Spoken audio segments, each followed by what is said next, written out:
Okay, rolling over, stand by. We're stable and it's yours. I wish those skip noises would stop. So to start off with, can I just ask you a really basic question? Why do the film Lord of the Dance 3D? Sure, why not do it? It's perfect timing. Lord of the Dance has been touring the world successfully for 15 years now, selling out arenas from Mexico to Moscow, from Tokyo to Texas, and I wanted to take it to the next step, to the next level, like just take the next big step. And a lot of people cannot come to see the show live because there's no big arena in their city or their town where they're living. Now it's accessible to everybody. And I think with the new innovations in 3D, it's perfect for our style of dance. I never really wanted to do film before, but 3D really shows it the way I want it to. It captures the energy of the show, which I think is so vitally important to the enjoyment of the whole project and of my work. The 3D is amazing, isn't it? Because you do feel like you're actually there, and you feel like you can almost get on stage as well. Well, 3D for me, I just feel like, you know, if I didn't know better, I'd say our show was built for 3D and 3D was built for our show because right from the beginning you get sucked in, you feel you're part of it. There's that depth of field that's wonderful.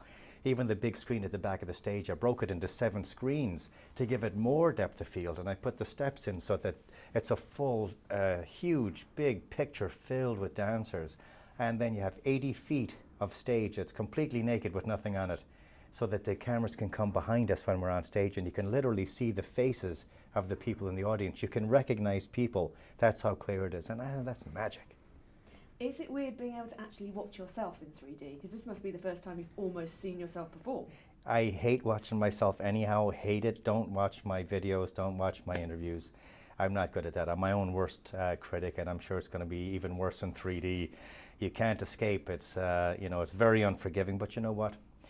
We're blessed to be here. We've been at this a long time. I'm still standing. Nobody gave us a chance when we started, and we're still here. And I know this is a little bit of a David and Goliath thing because this is an independent movie that I made, and we're up against huge, big studio productions with 35 million in advertising spend. We can't compete with that, but our product is good, and our word of mouth has always been our best sales tool. So you know what? I don't give in easy. And are you better now? Because obviously you didn't dance for a couple of years when you got ill. Yeah, you know, I've made a recovery. I like to think it's a full recovery. 2006 was really bad. Two years of really, really hard times. Times when I just couldn't get out of bed at all and didn't leave the house for 8 months at a time. Disastrous, really. And I can promise you one thing, dancing was the last thing on my mind. I just wanted to have a normal life back. But I'm fighting fit now. I took a long time to get ready. A year ago, Christmas was my first performance. We did 8 arenas and 3 football stadiums over in China. And at the end of the football stadium, and people are standing up screaming, I said, I got to do more of this. And I felt really back. And so the last tour, we did a great sold-out tour of Europe and the UK recently before this Christmas. And yeah, I felt 100%, I have to admit. I've got some strange questions for you now. Uh-oh. How many pairs of shoes do you think you get through? You know, that's a great question. I couldn't even answer it because I try to wear a new pair every 2 shows anyhow. They don't last much longer than that, but I auction them off for a charity and have done for years, and we've helped a lot of people that way. So they wouldn't last much longer, you know, to be honest with you. Where's the weirdest place you put on a show?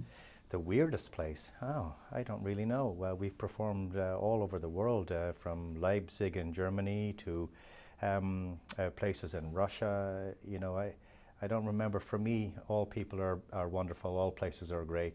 Our demographic with this show is 5 to 95. All races, religions, colors, people, languages. There's no barrier, so every place is great to me.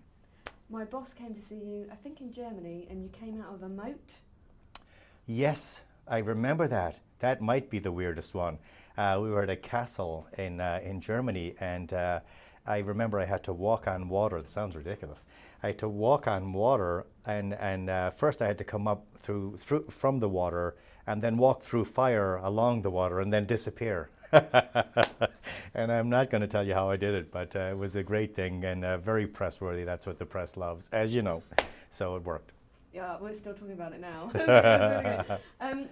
What kind of goes through your mind when you're waiting in the wings to go on? I can't wait to go. People often ask me about that. I'm just so wound up and so ready after 8 months of rehearsals. I feel like a loaded gun. And so when I'm standing side stage, all my energy is preparing to fly on that stage. Every last drop of energy I have in the world goes into my opening solo. I leave nothing on the stage.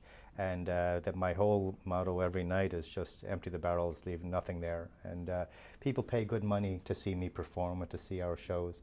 And I like to think we deliver more than our money's worth every night. How do you wind down after, kind of, if you're wound up beforehand and then you dance and all the applause, you must have a lot of adrenaline at the end of a show. Yeah, it's not easy to wind down. I'll be honest with you, it's not. You've got 15, 18,000 people standing up screaming and 5 and 6 encores, and you're buzzing. It's living life to the fullest. It's what I was born to do. So when you're in that element and you come off stage, it's very difficult to come down. So I don't sleep very well after performances, and then we have to fly. Each night is a new city because we do these big arenas. It's not always the easiest thing, but I have a wonderful wife and son. My little son takes some of the stress for me, and when I hug him and kiss him, so that's good. And finally, your fans are obviously very, very dedicated. Have you ever met any of them kind of dressed up like you? I imagine you haven't. No. I thought you'd be seeing people with like MF on the back and... Oh, they wear T-shirts and stuff like that. But you know what, isn't it flattering? I'm the luckiest guy in the world. Who would have ever thought that this would be happening and that we'd be selling arenas and that we have this many global fans. I wake up every morning and thank God it's another perfect day. We're still punching after all these years. Have you had any strange fan encounters? No, only this one. No, I'm just kidding. Good answer. I'm just kidding. Yeah, that's lovely. Thank you All very right, much. thanks, Can darling. you get an ident for? Oh yeah, Can you sorry. do an ident, sir? Yeah, sure. Yeah, if you could just look down the camera and say, I'm Michael Flatley and you're watching Entertainment Now. Hi, I'm Michael Flatley and you're watching Entertainment Now. Perfect. Good. Pro. Right before the assignment as well. There you go, mate. Thanks. Thank for you very looking much. after Cheers. us. That was Cheers. great. Cheers. Thank you very Thank you much. for your Nice time, to young meet lady. you. Thanks. I hope I answered them well for you. Yeah, no, they were Thank great. you very much. Not at all, Mike. We split it up into 2 features, you see. We do one just completely on the film and then another